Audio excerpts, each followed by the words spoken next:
Classification of IC engine part 4 based on cycle of operation. First we see the base classification of IC engine in fuel, then ignition, then stroke, and finally operation. For Otto cycle engine, constant volume heat addition SA engine. Diesel cycle engine, constant pressure heat addition CA engine.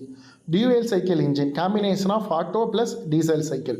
இப்போ cycle of operation, இப்போ ஒரு IC இன்ஜினில் என்னென்ன operation இருக்குது அதை வச்சு classification பண்ணும்போது auto cycle, diesel cycle, dual cycle. இதுவே ஆட்டோ சைக்கிள்னா என்னென்னா, ஆட்டோ சைக்கிள் இன்ஜின்னா என்னென்னா கான்ஸ்டன்ட் வேல்யூம் ஹீட் அடிஷன், அதான் பெட்ரோல். இதுவே டீசலில் வந்து கான்ஸ்டன்ட் ப்ரெஷர் ஹீட் அடிஷன், அது சிஐ. டியூயல் சைக்கிளில் காம்பினேஷன் ஆஃப் ஆட்டோ ப்ளஸ் ரெண்டும் சேர்ந்தது டியூயல். புரியுதுங்களா? இப்போ வந்து ஆட்டோ சைக்கிளில் வால்யூம் வந்து கான்ஸ்டண்ட்டாக ஹீட் அடிஷன் இருக்கும். இதுவே டீசலில் வந்து ப்ரெஷர் வந்து கான்ஸ்டன்ட் ஹீட் அடிஷனில் இருக்கும். அப்புறம் டியூயல்னால் இது ரெண்டுமே சேர்ந்தது தான். தேங்க்யூ.